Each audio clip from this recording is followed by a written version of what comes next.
नमस्कार, स्वागत है आपका संसद टीवी पर। मैं हूं मनोज वर्मा और आप देख रहे हैं हमारा खास कार्यक्रम cabinet this week. Cabinet this week में इस बार हम बात करेंगे प्रधानमंत्री किसान संपदा योजना की।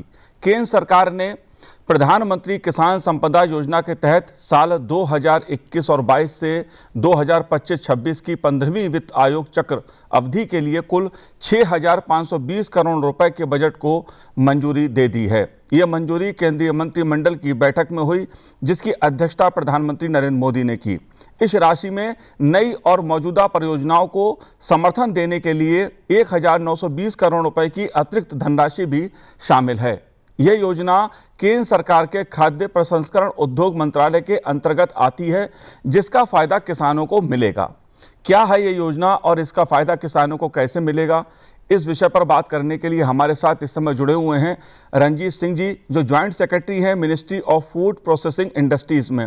रंजीत सिंह जी, आपका स्वागत है संसद टीवी पर। इस योजना के बारे में मैं आपसे विभिन्न पहलुओं पर चर्चा करूंगा, बात करूंगा, समझने की कोशिश करूंगा, लेकिन आइए उससे पहले सुनते हैं केंद्रीय मंत्री अश्विनी वैष्णव जी ने क्या कहा। प्रधानमंत्री कृषि संपदा योजना, हम सब जानते हैं कि किसानों के जीवन में परिवर्तन लाने के लिए प्रधानमंत्री श्री नरेंद्र मोदी जी ने एक के बाद इतने निर्णय लिए हैं। केवल इस तीसरी टर्म में निर्णय अगर सारे देखो तो 9 लाख करोड़ से ज्यादा के टोटल निर्णय।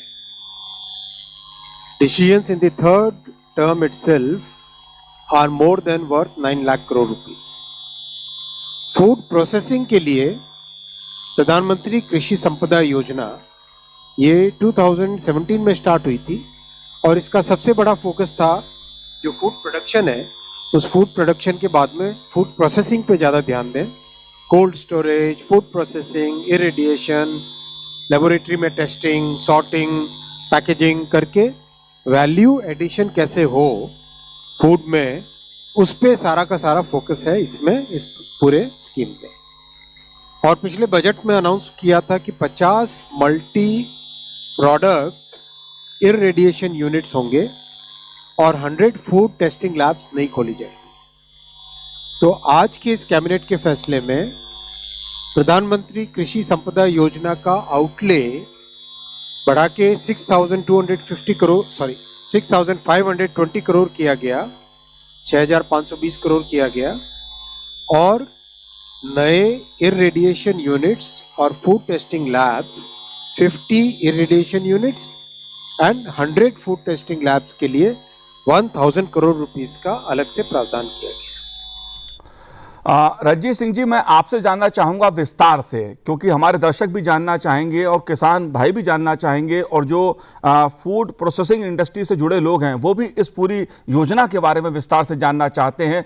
क्या है प्रधानमंत्री किसान संपदा योजना और ये कब शुरू हुई थी? धन्यवाद मनोज जी, बहुत बहुत धन्यवाद आपका मेरे को यहाँ बुलाने के लिए और इस स्कीम को बड़ी ऑडियंस तक ले जाने के लिए। जी, प्रधानमंत्री किसान संपदा योजना वर्ष 2017 में शुरू की गई थी जी। 4वें फाइनेंस कमीशन साइकिल में आती थी। फर्स्ट टाइम उस समय इसमें जो प्रावधान किया गया था 6,000 करोड़ रुपए किया गया था। उसके बाद इस योजना को 15वें फाइनेंस कमीशन साइकिल में भी कंटिन्यू किया गया।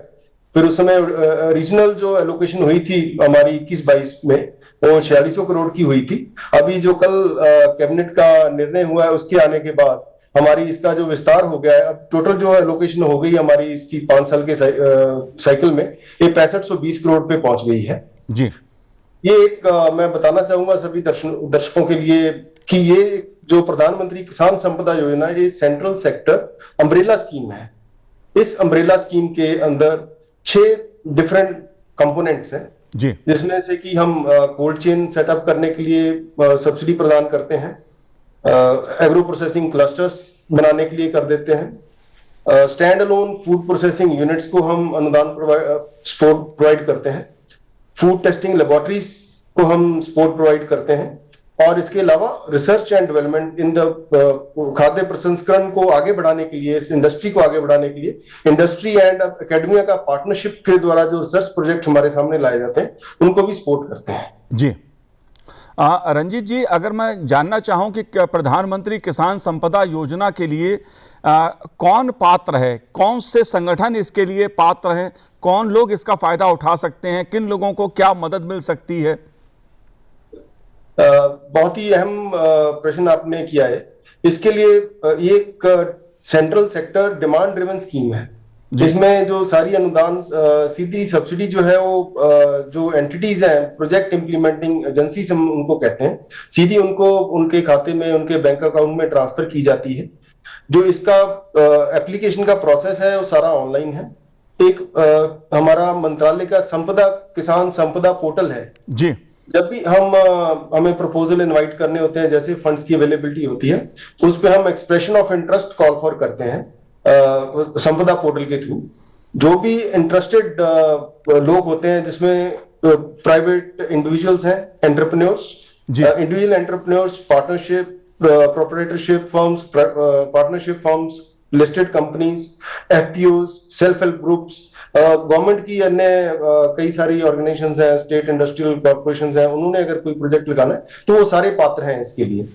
जो सब्सिडी का हमारा पैटर्न है, सब्सिडी हम देते हैं इसको 35% और 50% तक की लिमिट है ऑफ द एलिजिबल जो प्रोजेक्ट कॉस्ट होता है। एलिजिबल प्रोजेक्ट कॉस्ट में मोटे तौर पे मैं बताऊंगा कि जो टोटल प्रोजेक्ट कॉस्ट है उसमें से लैंड कॉस्ट को निकाल दिया जाता है जी।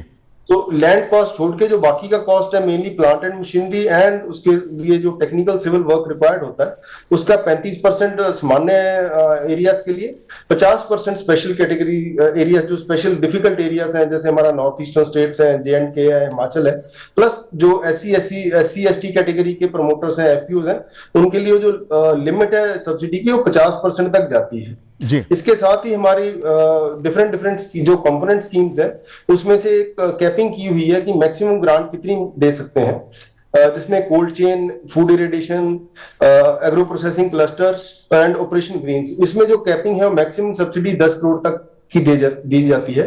जो हमारी यूनिट स्कीम है for creation and expansion of food processing and preservation capacities, उसके लिए जो कैपिंग है वो 5 करोड़ के ऊपर है जी। रंजीत जी, प्रधानमंत्री नरेंद्र मोदी जी और जो केंद्र सरकार है वो लगातार इस बात को विभिन्न मंचों से कहती रही है कि किसानों की आय बढ़ाना सरकार का लक्ष्य है और बीते वर्षों में न्यूनतम समर्थन मूल्य के जरिए किसानों की आय को बढ़ाने की कोशिश की भी गई है।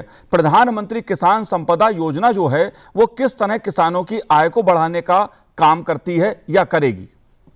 इसके लिए तो ये बहुत ही अहम है जी। हमारे आपने पढ़ा होगा, बहुत सारी रिपोर्ट्स भी हैं जिसमें हमारे किसान के 2-3 तरीके से जो है लॉस होता है। एक तो पोस्ट हार्वेस्टिंग लॉसेस होते हैं काफी सारे, स्पेशली जो हाईली पेरिशेबल, जो बहुत ही जल्दी जिनकी शेल्फ लाइफ कम है, जैसे ताजे फल हैं, सब्जियां हैं, दूध है, इनकी शेल्फ लाइफ बहुत कम है। अगर इमीडिएटली उनको हार्वेस्ट के बाद प्रॉपरली कोल्ड चेन में या कोल्ड स्टोर में या प्रोसेसिंग में रखा ना जाए तो उसको बहुत सारा नुकसान हो जाता है किसानों का। तो इसके जरिए हम क्या करते हैं कि हम फील्ड से लेके जैसे ही हार्वेस्टिंग हो जाती है उसके बाद ही इंफ्रास्ट्रक्चर को सपोर्ट करते हैं, जिसमें कोल्ड स्टोर भी आ जाता है, कोल्ड चेन्स भी आ जाती हैं, उसमें प्रोसेसिंग भी आ जाती है। तो उससे एक तो वो लॉस कम हो जाता है। दूसरा तरीका इसका ये है आय में बढ़ोतरी करने का कि जो वैल्यू एडिशन है जी, प्रोसेसिंग के थ्रू जो है, जो रॉ मटेरियल है उसकी कॉस्ट कम होती है। रॉ अगर कोई बेचता है, जैसे जैसे उसमें वैल्यू ऐड होती है तो उसकी अच्छे दाम मिलते हैं जी। तो उससे भी जो है पूरी इंटायर वैल्यू चेन में जो है स्टेबिलिटी आती है। दूसरी एक और बड़ा अहम मुद्दा है जो कि हमारा कृषि का जो भी एक बाय नेचर ऐसी है कृषि का जो धंधा है कि उसका एक ही साथ जो है उसकी सोइंग होती है क्रॉप की, और एक ही साथ वो पक जाती है जी। उसके चलते मार्केट में बहुत सारे ग्लट की सिचुएशन आ जाती है, फिर किसानों के जो दाम मिलता है बहुत नीचे चला जाता है। अगर हमारे पास अच्छी वैल्यू चेन डेवलप होगी, अच्छी प्रोसेसिंग, अच्छी स्टोरेज कैपेसिटी होगी, तो क्योंकि जो फैक्ट्री है, जो फूड प्रोसेसिंग यूनिट है, उसको तो पूरे साल के लिए रॉ मटेरियल इकट्ठा करना है, तो वो सारा रॉ मटेरियल लेके अपने स्टोर कर लेंगे, उसको प्रोसेस करेंगे, वैल्यू ऐड करेंगे, ताकि उसके साथ जो है उनका मार्केट में स्टेबिलिटी रहेगी, प्राइस बहुत ज्यादा नीचे नहीं गिरेगा जब फार्मर हार्वेस्ट करता है। और कंज्यूमर साइड पे उसको अच्छी क्वालिटी का, कंज्यूमर को एक पूरी अवेलेबिलिटी रहेगी अच्छी क्वालिटी के प्रोड्यूस की जी। तो इस तरीके से जो है, जो सारी वैल्यू चेन में स्टेबिलिटी लाने के लिए प्रसंस्करण का एक बहुत ही अहम योगदान है जी। एक सप्लाई चेन के आधुनिकीकरण का मुद्दा भी बड़ा महत्वपूर्ण है और यह माना जा रहा है कि प्रधानमंत्री किसान संपदा योजना जो है उससे सप्लाई चेन का जो आधुनिकीकरण है वो होगा। किस तरह से आधुनिकीकरण होगा, किस तरह से फायदा होगा? जैसे कोल्ड चेन है जी। तो कोल्ड चेन जो हमारी स्कीम है integrated cold chain and value addition infrastructure, उसका पूरा नाम है। तो उसमें हम क्या सपोर्ट करते हैं, सिमिलरली ऑपरेशन ग्रीन्स हैं जो फ्रूट्स एंड वेजिटेबल्स के लिए है, तो उसमें हमारी पूरी सप्लाई चेन के हम सपोर्ट करते हैं। जो भी एंटरप्रेन्योर अपनी end to end supply chain setup करना चाहता है वो फार्मर से हार्वेस्ट करेगा, फार्मर से प्रोक्योर करेगा, उसको एक छोटे लेवल के कोल्ड स्टोरेज बनाएगा, वहां से उसको रेफ्रिजरेटेड ट्रांसपोर्टेशन चाहिए जो कूल चेन मेंटेन रहे, फिर जाके उसकी जो बल्क जहां पे प्रोसेसिंग फैसिलिटी होगी वहां पे प्रोसेसिंग के लिए सपोर्ट होगी, फिर उसको जो डिस्ट्रीब्यूशन है up to the retail chain तक हम पूरा सपोर्ट करते हैं। तो इसके चलते कहीं भी बीच में लॉस होने का चांस जो है वो बहुत ही कम हो जाता है।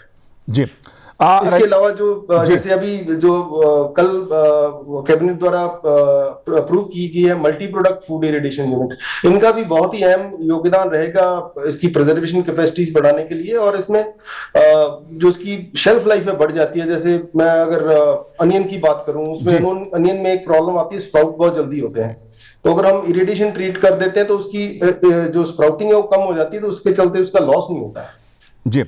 रंजीत जी, अगर बात की जाए देश की अर्थव्यवस्था की और प्रधानमंत्री किसान संपदा योजना के जरिए यह माना जा रहा है कि निर्यात को बढ़ावा मिलेगा, निर्यात को बढ़ावा किस तरह मिलेगा, क्या लक्ष्य है और किस तरह देश की अर्थव्यवस्था को इस योजना से फायदा होगा?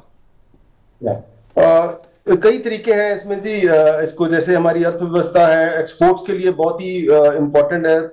फिर मैं फूड इरिडेशन पे आता हूँ। Food irradiation is one phytosanitary treatment जो कि वाइडली एक्सेप्टेड है बहुत सारे कंट्रीज में, और कई सारे प्रोडक्ट्स हैं जो उसको इरिडेशन ट्रीटमेंट के बाद फाइटोसैनिटरी कंडीशन उनकी सेटिस्फाई कर लेते हैं ताकि उसके साथ कोई इंसेक्ट या कोई डिजीज ना कैरी करें दूसरे देश में।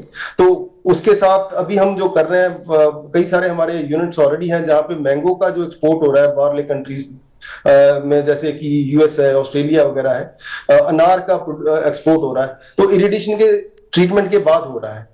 दूसरा जो हम एक बड़ा अहम रोल है फूड टेस्टिंग लेबोरेटरीज का है जी, क्योंकि आप जानते हैं कि जैसे ही कोई अगर हमें भी फूड कोई बाहर से कोई चीज इंपोर्ट करनी है तो उसको क्वालिटी के स्टैंडर्ड पे पूरा उतरना चाहिए।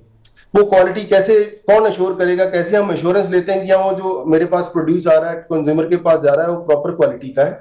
It is tested based on the reports. जो लेबोरेटरी फूड अच्छी क्वालिटी की high and food testing labs हैं, रिकॉग्नाइज्ड लैब्स हैं, एनएबीएल एक्रेडिटेशन होना चाहिए, एफएसएससी द्वारा एक्रेडिटेड होना चाहिए, उनका जो रिपोर्ट्स आती हैं उसके बेस पे कोई भी है उसकी एश्योरेंस लेता है कि हाँ जी इसमें जो है गुणवत्ता है जो कि ह्यूमन के लिए फिट है और उसमें कोई ऐसा हार्मफुल वो नहीं है। तीसरा जो हमारा इंफ्रास्ट्रक्चर के ऊपर एम्फोसिस है जी, जो हम यूनिट सपोर्ट कर रहे हैं food processing and value addition के, भले वो स्टैंड अलोन यूनिट्स हों, जाओ एग्रो प्रोसेसिंग क्लस्टर के साथ हों, जाओ मेगा फूड पार्क्स के अंदर हों, सभी में यह है कि आपका जो रॉ को एग्रीकल्चरल कमोडिटी को इन रॉ फॉर्म ट्रांसपोर्ट करना बहुत ही डिफिकल्ट है। और प्लस उसमें दूसरा पहलू ये भी कि जो वैल्यू एडिशन है वो हमारे यहाँ ही हुए ताकि जो भी हम एक्सपोर्ट करें वो प्रॉपर राइट टू कंज्यूम या राइट टू कुक ऐसा पैकिंग करें ताकि जिस भी देश में जाए वहां पे जाके केवल कुकिंग ही हो सीधी, उसमें कुछ और वैल्यू एड ना करना पड़े, उनको कोई और उसमें प्रोसेसिंग ना करनी पड़े। तो उसका बेनिफिट ये रहता है कि जो जितनी एम्प्लॉयमेंट क्रिएशन होगी वो हमारे देश में होगी rather than going out raw material बाहर भेजें और वहां जाके वैल्यू एडिशन हो और फिर वो कंज्यूमर के पास पहुंचे। तो ये सारी पहलू जो है बहुत ही महत्वपूर्ण है हमारी एग्रेरियन इकोनॉमी, बिकॉज लार्जली हमारा अभी एग्रेरियन इकोनॉमी ही है इंडिया, तो इसमें बहुत ही इसकी महत्व है फूड खाद्य प्रसंस्करण का, और उसमें जॉब्स भी क्रिएट होंगी, उसमें वैल्यू एडिशन भी रहेगी, सभी को जो है ओवरऑल इकोनॉमी को अच्छा बेनिफिट मिलेगा। जी।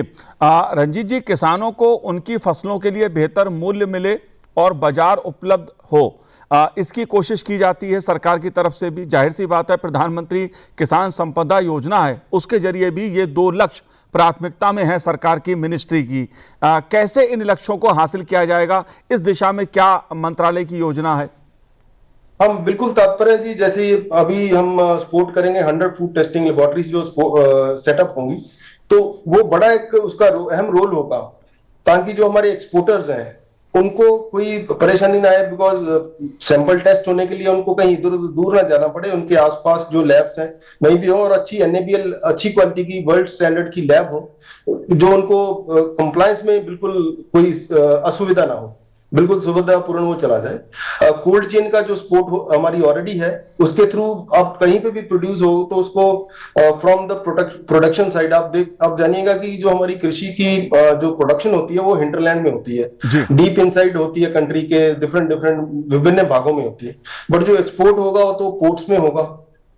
तो लैंड टू पोर्ट जहां से प्रोडक्शन साइट है वहां से अच्छी क्वालिटी का produce till the consumer and पहुंचे, उसके लिए जो कोल्ड चेन इंफ्रास्ट्रक्चर है उसका बहुत ही अहम रोल है, जो जिसको की मंत्रालय फुल सपोर्ट कर रहा है। इरिगेशन यूनिट हुए प्लस अदर इंफ्रास्ट्रक्चर जो हो रहा है, सभी का बहुत ही सपोर्ट है इसके लिए, एक्सपोर्ट बढ़ाने के लिए। जी, प्रधानमंत्री किसान संपदा योजना के लिए रंजीत जी, किसी व्यक्ति को, किसान को या संगठन को कौन से जरूरी दस्तावेज जरूरी होंगे, उसके लिए आवश्यकता होगी? उसके लिए अगर हमें सब्सिडी देने के लिए किसी को अप्लाई करना है तो पहली बात तो पूरी जानकारी हमारी वेबसाइट पे अवेलेबल है जी। संपदा पोर्टल पे भी वो अवेलेबल है, बड़ा यूजर फ्रेंडली पोर्टल बनाया जहां से आप बन सकते हैं। बट वो स्टार्टिंग पॉइंट थोड़ा, क्योंकि ये बड़े प्रोजेक्ट होते हैं इसलिए थोड़ी सी टेक्निकल एक्सपर्टीज चाहिए। तो जो नॉर्मल एरियाज में जो हम सपोर्ट करते हैं, मिनिमम प्रोजेक्ट साइज जो है वो कम से कम 3 करोड़ का होना चाहिए एलिजिबल प्रोजेक्ट कॉस्ट, और जो डिफिकल्ट एरियाज है वहां पे 1 करोड़ की एलिजिबिलिटी होती है उसकी। उसको जो है अपनी जो टोटल प्रोजेक्ट कॉस्ट है, किसी भी बेनिफिशियरी है, इंटेंडेड बेनिफिशियरी, उसको 20% अपनी मिनिमम इक्विटी नॉर्मल जो एरियाज है, और 10% equity difficult areas plus SC/ST promoters FPOs 10% equity अपनी उसमें शो करनी पड़ेगी। 20% का bank loan in the normal areas and term loan from scheduled bank, and 10% from difficult areas, और प्लस हमारी 35% की ग्रांट रहती है। ये उसको DPR में बनाना पड़ेगा, फिर शेड्यूल्ड कमर्शियल बैंक द्वारा उसका अप्रेजल करवा के अप्रेजल नोट आता है, बैंक की सैंक्शन आ जाती है, वो लग जाएगी साथ में। प्लस उनको अपना नेटवर्थ के लिए कुछ डॉक्यूमेंट्स जो है, जो भी उनका नेटवर्थ है, company existing company partnership form है तो उनको अपनी बैलेंस शीट सबमिट कर देनी होगी, ताकि उसकी जो एक प्रोजेक्ट की स्ट्रेंथ है उसको जांच लिया जाए। तो ये सब चीजें हैं जो उसकी रिक्वायरमेंट में है। जी, रंजीत जी, आखिरी सवाल मेरा आपसे है कि किस तरह की फसलें या उत्पाद या प्रोडक्ट्स इसके लिए आवश्यक होंगे? किसान किस तरह की मतलब खेती बाड़ी करें, किस तरह के उत्पादों का उत्पादन करें, कौन सी फसलों पर फोकस करना चाहिए? क्या सलाह देंगे आप किसानों को? हाँ, मैं तो जी, मेरा फूड प्रोसेसिंग को लेके है। एज फार एज द किसान संपदा योजना इज कंसर्न, हम सभी प्रोडक्ट्स अक्रॉस द लाइन सभी प्रोडक्ट्स के लिए सपोर्ट करते हैं, जो हमारी मंत्रालय का मैंडेट है, चाहे वो सीरियल्स हो, ऑयल सीड्स हो, पल्सेस हो, चाहे वो फ्रूट्स वेजिटेबल्स हो, चाहे वो डेयरी हो, चाहे वो पोल्ट्री हो, मीट इंडस्ट्री हो, ऑल सेक्टर्स, सभी सेक्टर जो एग्रीकल्चर के, फिशरीज हो, मरीन हो, आई मीन श्रिम्प का आजकल बहुत अच्छा चल रहा है, टचवुड इंडिया ने अच्छा किया है, एक्सपोर्ट्स भी अच्छे हो रहे हैं, तो श्रिम्प को भी हमने पूरा एक्सपोर्ट किया। तो तमाम सभी प्रोडक्ट्स यहाँ पे अवेलेबल हैं। तो किसान तो जो जहाँ पे उनका वातावरण है, जैसा क्लाइमेट है, उसके हिसाब से जो भी फसल अच्छे से उगा सकते हैं, तो सभी फसलों के लिए हमारे यहाँ पे सभी क्रॉप्स के लिए, प्रोडक्ट्स के लिए सपोर्ट जो है वो अवेलेबल है PM किसान योजना के अंदर। जी रंजीत जी, आपने प्रधानमंत्री किसान संपदा योजना के बारे में विस्तार से बात की, हर पहलू की जानकारी दी। उम्मीद है इस योजना से किसानों को फायदा होगा, किसानों की आर्थिक आय बढ़ेगी। संसद टीवी से बात करने के लिए आपका बहुत बहुत शुक्रिया, बहुत बहुत धन्यवाद हमसे बात करने के लिए। धन्यवाद जी, धन्यवाद मनोज जी, बड़ा अच्छा लगा आपसे बात करके। थैंक यू वेरी मच जी। तो आज इस कार्यक्रम में इतना ही, मुझे दीजिए आज्ञा, नमस्कार।